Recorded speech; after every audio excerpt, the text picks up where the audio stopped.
Here we are, Megan. It's the Lady. final day, our final chat about this 3-day fast, which I'm going to say 3-day fast from hell. That's what I'm going to refer to Aw, it as a bit of. So, it's over, and I'm so glad it's over. There yeah. was a lot of people who were like, Eve, you like did 10 days and you're fussing about 3 days. Megan has taught me, and I have proven it, every fast is different. So, Yep. welcome to the show. I am Eve Mayer with fastinglane.com, and I have the amazing Megan Ramos with me from thefastingmethod.com. For some reason, Megan like sounds and looks great today. Megan, what kind of fasting have you been doing in my support? Tell everybody. A steak and oyster fast, pretty much. Cool, Megan. That's fine. I'm not jealous of you. But seriously, you look great. You sound great. You're Thank you. not to say that you're not always enthusiastic, but you're more enthusiastic and like more on top of it than usual. You sound awesome. Yeah, I've been really sick the last couple of years, and I just thought I was burnt out. So I made my husband take me to the Bahamas, and it didn't help. And then I Oh, realized that something more was going on. And so I've been figuring it out. But actually, I think the last 24 hours have been a real turning point. I actually feel like I just got back from a 6-month vacation. So it's really wild what a number of stress can do on your system. But hopefully today is the first victory day of many in the next few months. So I'm feeling pretty optimistic. I love Yeah. that. That's amazing. Yes, Megan. All right, guys. So here's what happened. On New Year's Eve at 7 p.m. Central Time, I stopped eating after my meal. And then was planning to not eat again until yesterday, January 3rd of 2020 at 7 p.m. Central Time. Megan has been guiding me with daily coaching, which we've captured on video. You can find this all at fasting.fyi/THREE. That's fasting.fyi/3 spelled out. And this one will be up right after we get finished. So what happened? First day, not too bad. We planned this fast months ago, so it wasn't really movable. We couldn't say, let's just, move it, because we wanted to help people and support people, because we know that a lot of you get motivated at the beginning of the year. I started on this new life at the beginning of the year in 2018, and it's stuck. So don't listen to everybody who's like, oh, you're going to start something in the new year, you're going to be giving up in 2 weeks. Well, you don't have to be that person. You can do what you want to do. So the second day was tougher. I had a friend whose funeral I was going to go to the next day, and I just feel like it was really odd. For the first time, I wasn't all consumed by the fast. I kind of thought like twice I forgot I was fasting, which never happens for me. And it wasn't like, for the first time, it wasn't the main focus of what I was doing in life. And once again, I am a year and a half, getting close to 2 years into this practice. And Megan was telling us yesterday that it takes 2 years to really get it, which I didn't realize. I just thought I was really slow. So a couple people have commented and been like, Eve, like, just keep doing it. You're going to learn to love it. And I think you're wrong. Like, I really do. I don't love it. I do not love extended fasting. I do love intermittent fasting. I really do. And Megan, I'd like you to talk a little bit about, is that okay? Like, is it okay to just use intermittent fasting, to just like most days not have breakfast and just eat lunch and dinner? Now, I also eat very well. For almost 2 years, for 2 years now, I have eaten very well. I eat low carb, I eat high healthy fat, I eat a lot of grass-fed meat, I eat green vegetables, and I feel like that also plays a huge part in this. And for me, the best combination is eating well and fasting. Some people do one or the other, and they have to find what's good for them. But like, all these people who are like, Eve, you're going to learn to love these extended fasts. I don't think I will, Megan. And so I want your opinion. Is it because I'm still not 2 years into this? Or are there just some people that like intermittent fasting is enough? Why do I have to do these extended fasts? Why am I making myself do this, Megan? Help me. It's a personal challenge, right? So, and you Yeah. see other people doing it, so you want to do it. And I think that's why so many people in the Facebook group or in the fasting method program, or who follow your work in life in the fasting lane and the podcast, they hear all these inspirational stories, and they want to challenge themselves to do it too.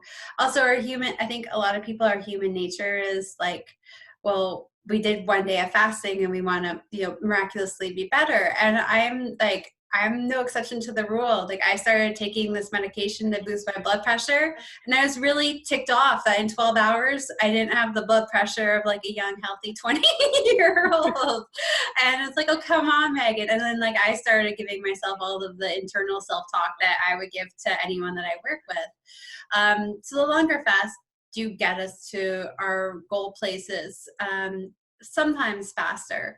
Now, when Jason and I started our in-clinic fasting program, we only did intermittent fasting. In fact, we had patients sign a contract saying they would not fast beyond 36 hours. And we had so much that success of that pilot spawned the entire program, all of Jason's books, like everything that we've done to date. And that was just from intermittent fasting and the success we were having with 24 and 36-hour fasts.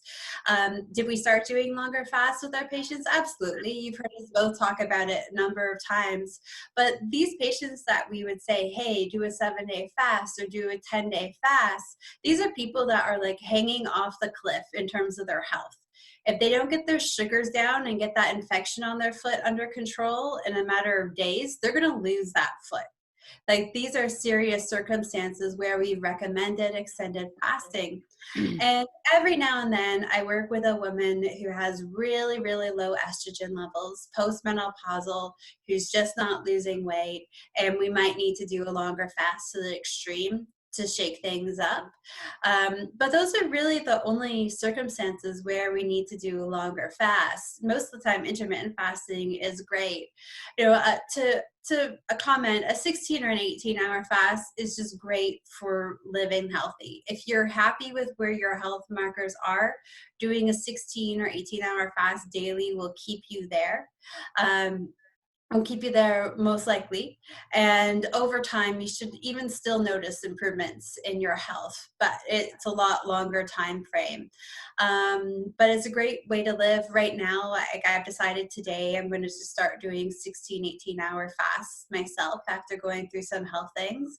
And I'm excited about it. And I know it will be beneficial for me.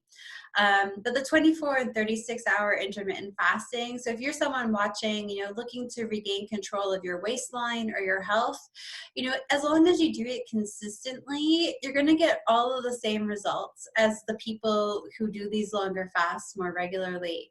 And to be honest, most people who do extended fasting, like maybe at most they do it once a month or once every other month or a couple times a year. But if you're doing intermittent fasting 2 or 3 times a week, that adds up to a lot of fasting days at the end of the year. And you're actually doing more fasting than your counterparts who might do like a 5 to 7 day fast every 6 to 8 weeks. So it's better to be more consistent with the fasting. If you only go to the gym like 1 week after New Year's, 1 week before bathing suit season, 1 week at the end of the summer, like, you're really not going to be that much stronger or that much more fit or mobile or flexible by the end of the year. But if you go, 2 or 3 times a week for, 48 out of 52 weeks of the year, minus vacations, you're going to end the year with more mobility, more bone strength, more muscle mass. So you don't really need to do these extreme things. One of the things I've noticed since switching into this career path is how extreme we are by nature. If 1 day of fasting is good for us, then people think 300 days of fasting must be 300 times better for us, when that's actually not the case at all. Megan, I'm so in love with you. I love everything that you just said. That was amazing, and I needed to hear it. So, a lot of you that I'm talking with online say, "Oh, Eve, I do a 5-day fast, and it's just so easy now, and I do a 7-day fast, and it's so easy, and it's working for you, and it's improving your health." Mm-hmm. I'm not saying you should change that. Like, you found something that works for you, and that's so cool. but extended fasting for me just really blows chunks. I do not like it. And my daughter and my husband, who have put up with me for the past 3 days, because I'm not as nice when I fast, um, she was like, please just don't do this again. Like, she's like, when you eat low carb and you don't eat breakfast, you are awesome. When you do extended day fast, you're really awful. And hearing that from your kid is something you need to listen to. Like, she had a really smart way of putting it. And I don't think I've treated my husband and my daughter very well the past couple of days as compared to the level of standards I try to hold myself to.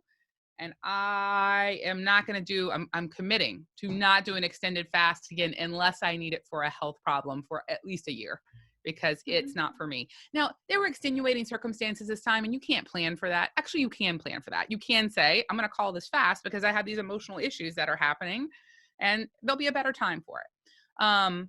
But I didn't want to do that because I wanted to be there for people online. I wanted us to do this and help people do it. And I want y'all to know I'm probably a weird character to watch fast because I'm so bad at it. But I think it's really necessary because when I got into this and I learned from Megan and Jason, I wanted to go out there and see, honestly, real people who were not as smart as them and see what they had to do and see how the experience was for them. And what I found was a lot of people talking about how easy it was and how great it was and how just like it was euphoria. Once again, still never had a day of euphoria fasting ever. Had many days of euphoria after a ribeye. And so I couldn't find somebody I could relate to.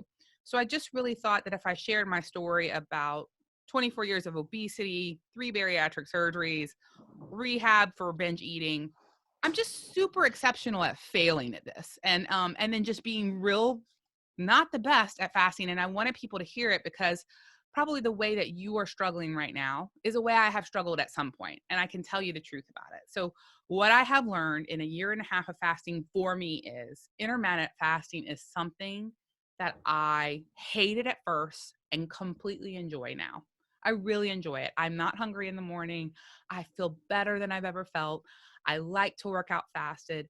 And I simply did not have this knowledge. I didn't have this knowledge. No doctor ever said this to me. They said bariatric surgery, binge eating, rehab, diets, exercise, calories in, calories out. No one ever said this to me. And so my biggest goal is to say these options to you in an open way so you can figure out if it's something for you. So I am pretty emotional today. And if you're like, Eve, your skin looks so good, it does. Thank you. I would like to say it's all because of the fasting. I'll get up like this, got like a couple of spots, but I did have like a baller microdermabrasion yesterday. I just want you to know there's lipstick, no makeup. So I'm really, really good. So I think like doing the fasting, like the multi-day fasting does make your skin look amazing. And if you combine it with like a facial or an at-home, something, you look amazing. So that looks like you went to the Bahamas for a week. So what happened yesterday is I was really over it. I really wanted to stop.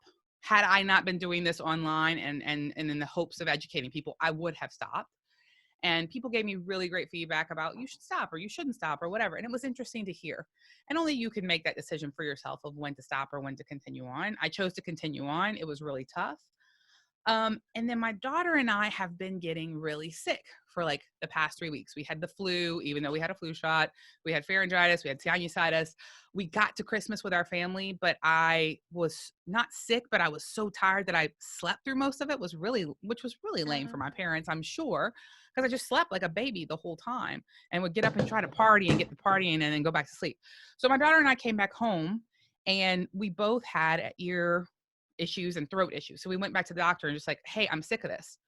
So yesterday, our doctor gave us a B12, each of us, a B12 shot and a short and longer steroid shot. And I very rarely get a steroid shot or take steroids. It's something I try to hold back on. I try to do like when I really need it every few years, because I understand there's some risks and there's some pluses and there's those things to weigh.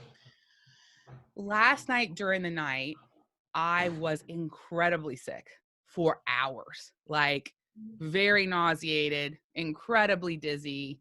My husband took care of me. I felt terrible.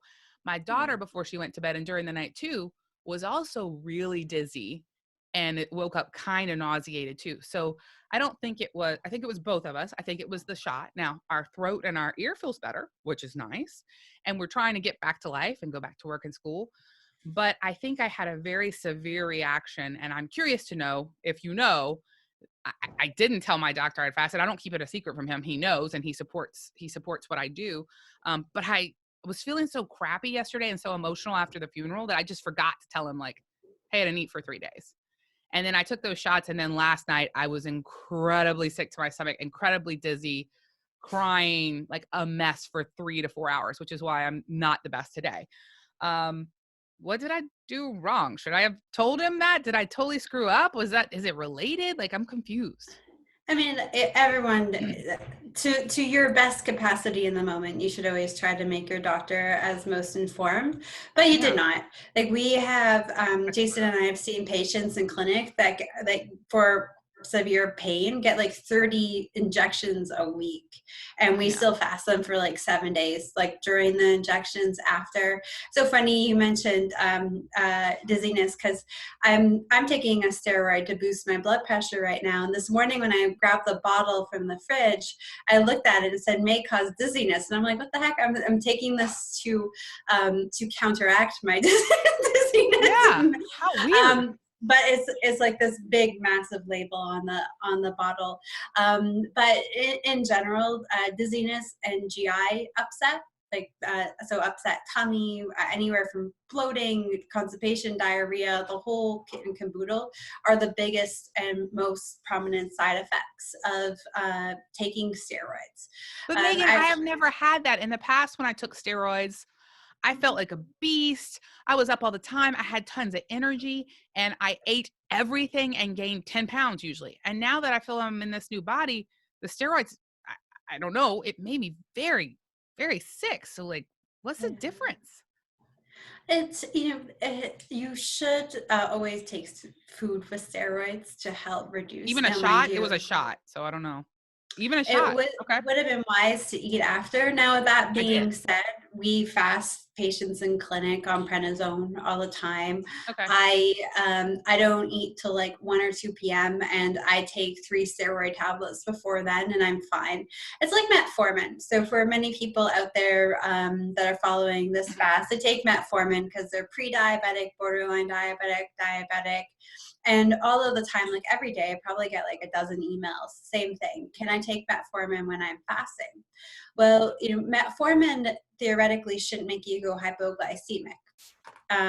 But it can be really gnarly on your digestive tract.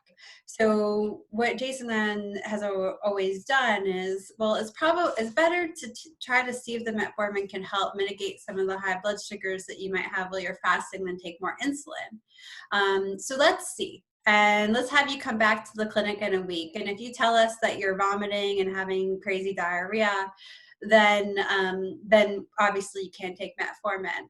But it's 50-50. Like, I could never make a solid bet on a patient coming into the clinic whether they're going to be sick on it or not. So in the past, perhaps when you've had more food in your system and getting the shot, it might have helped mitigate the side effects of it a bit. But I would say it's most likely related to the steroids in general, and it was just more noticeable because your tummy was empty. But you didn't do anything like terrible. Well, no, I got the steroid shot in the morning at 11, and I broke my fast at 7 p.m. I got sick at like 11 that night.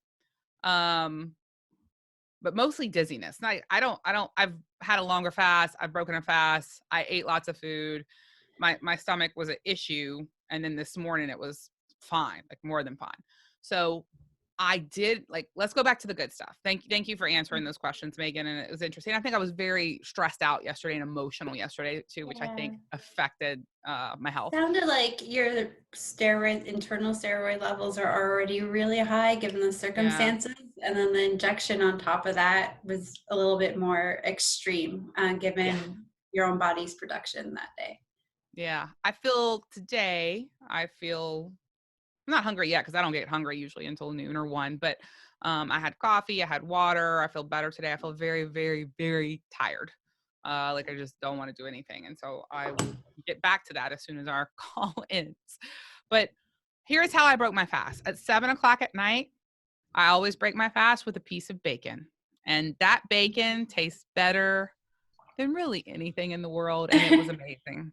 And then I have a fantastic boss who gifted me these incredible ribeyes, like sent us this giant box of delicious ribeyes for Christmas. And I just felt like she really knows me. So thank you, Janice. Like she just knows me, and they're just like fatty and beautiful. And Levi, my husband, cooked them in the sous vide for 2 hours, finished them in butter in the pan. And they just happened to be, and he said it too, they just happened to be like the best steak we've ever had. And so I ate that. And then I had some like Parmesan crackers with like some seeds on them, and some fresh albacore tuna salad on that. Um, it was amazing. Like the food after a fast is just so damn good and just feels so heavenly. And it was amazing. And I like for several hours, I felt really great. I enjoyed the food. It was wonderful. And for those of you that want to know about weight, I started this 3-day fast at 191.8. I'm gonna say something a little personal. Didn't go to the bathroom in a certain way until this morning, and lost during this 3-day fast 6 pounds. So 185.6 today was a lot to me. And I'm very excited about that. Once again, you got to understand the mindset I'm coming from. My ultimate goal weight, my dream goal weight was 195 pounds.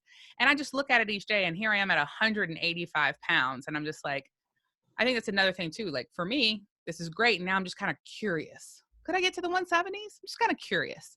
And the way I'm going to do it is eating whole foods and eating well, exercising with weights, and doing intermittent fasting. So I'm going to tell my family today, no more extended fasting until at the very earliest next year, and it'll be 3 days. Megan, somebody wrote in and said they really need to know how they can find your pickle juice recipe. It's very important. Oh, so it's up on the fastingmethod.com on the membership dashboard. We have over 40 handouts. I think there's recipes, fat fasting recipes, pickle juice recipes, broth recipes for bone broth or vegetarian broth, as well as fasting schedules, fasting guides, eating guides, grocery shopping lists, the whole kit and caboodle. So we have a lot of information in the handout section.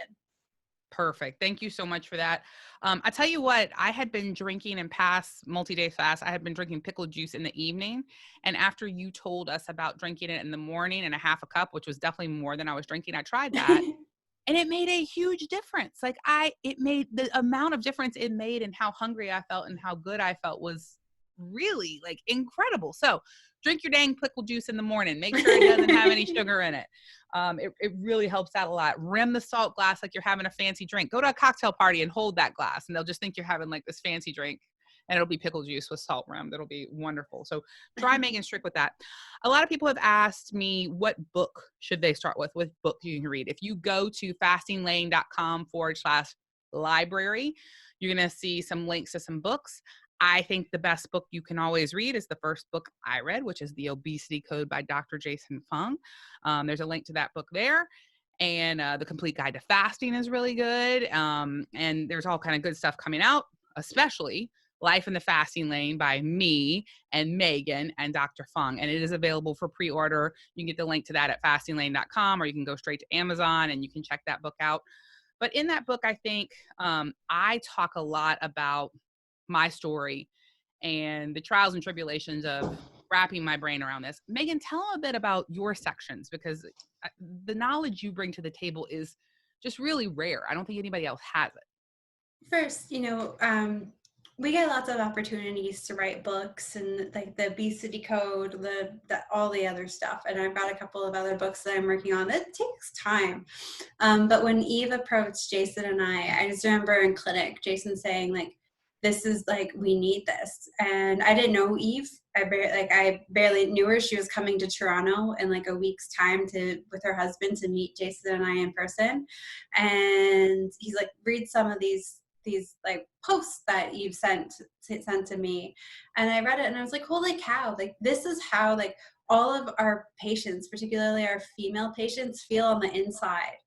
And they're just so they're just afraid to say it out loud, like, and they feel so lost in this. And well, on Facebook groups like our Facebook group, the Obesity Code Network, there's so many awesome success stories. Like this morning I saw 5, just in a matter of seconds. But there's so many people on there that are saying like, gosh, this is so not easy for me, and this is so tough, and I've been doing this for so long, and I'm not loving it, and I'm not feeling great. What's wrong with me? And they feel even more broken, and they get discouraged. And it's really hard to watch these women, and try to support them and try to break them out of their shell and to start talking about these things. So Eve's got Eve, your story is really incredible. And like every day we get so many emails. Can I fast with bariatric surgery? What about binge eating disorder? What about food addictions, carb addictions, like all this other stuff? And these people, like in their emails, they say, we feel like losers. I'm like, you shouldn't, because none of this is your fault.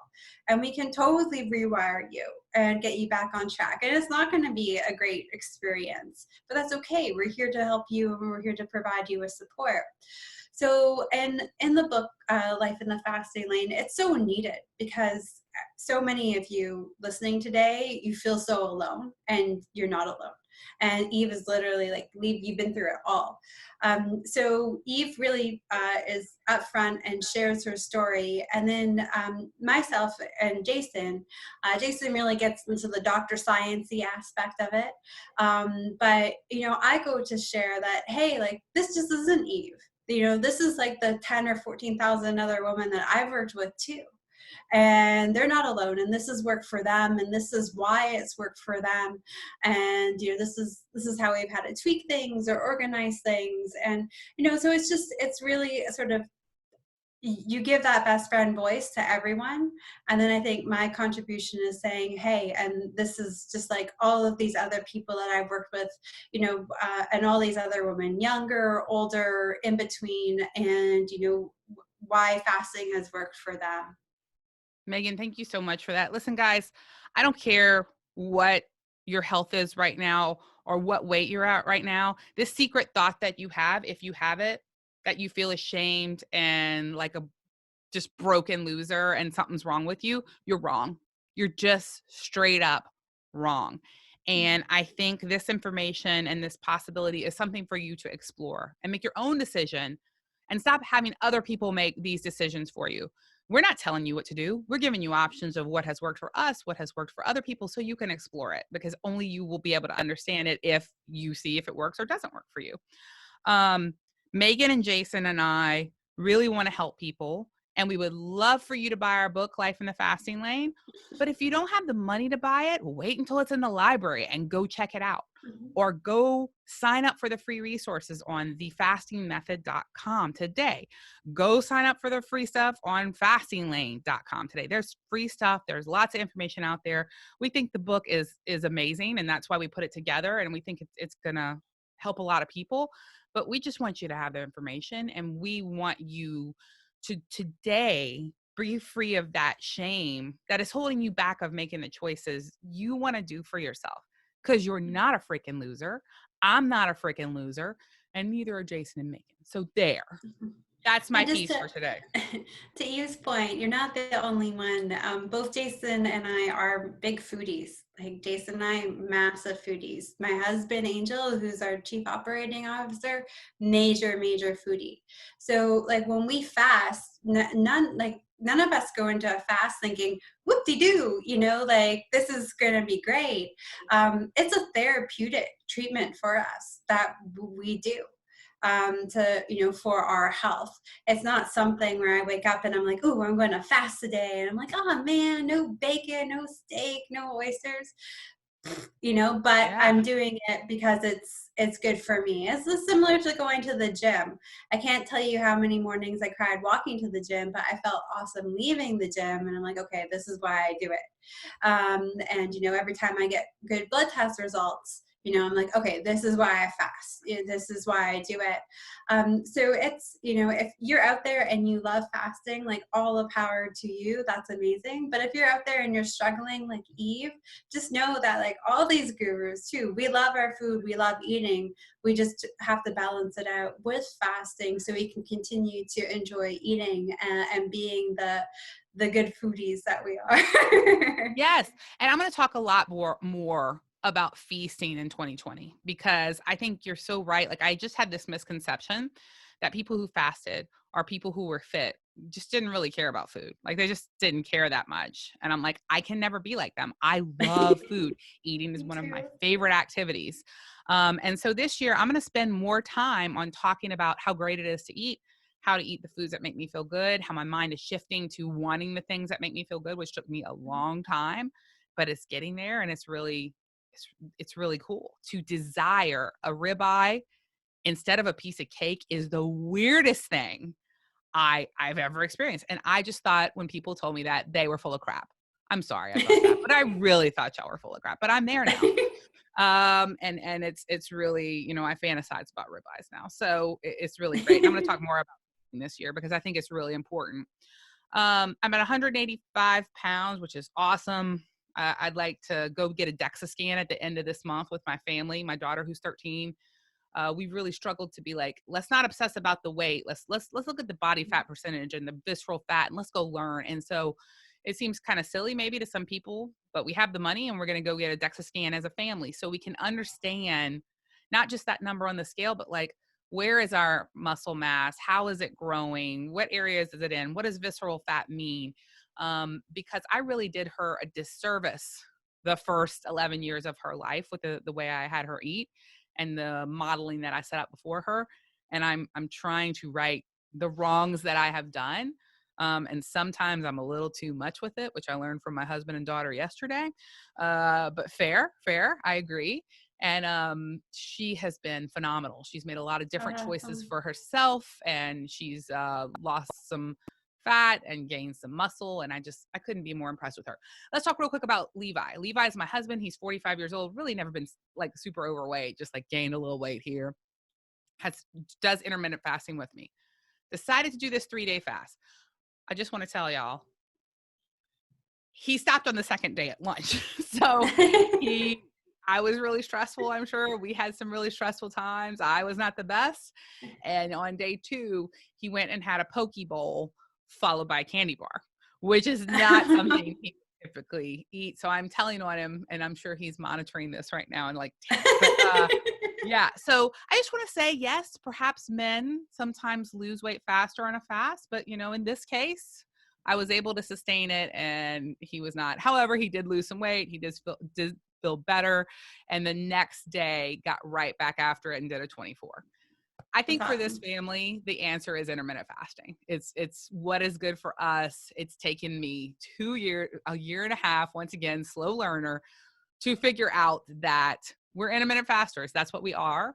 And I just really support all of you in doing as little work as possible for the health and hotness that you deserve.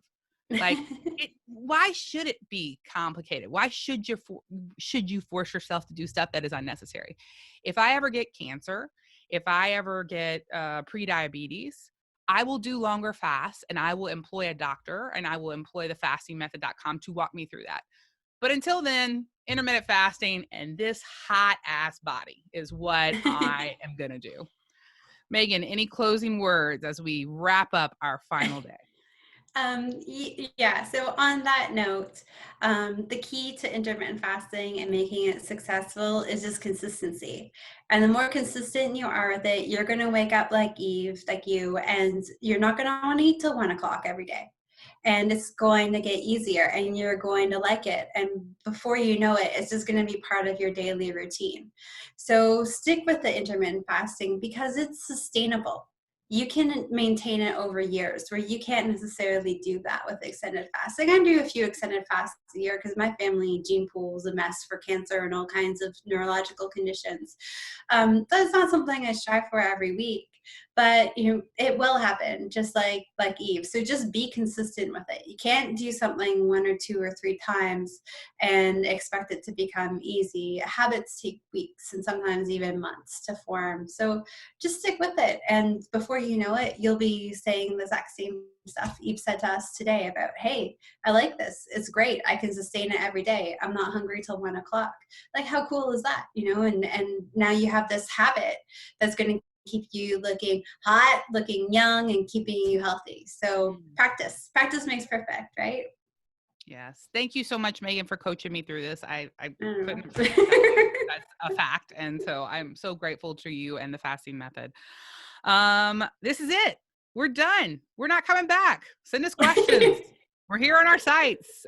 This will be up on the podcast over the next couple of weeks, and let us know how you're doing and find your way and to your health and hotness. Megan? Yeah. Happy fasting. Bye, Megan. Happy New Year. Bye, y'all. Bye.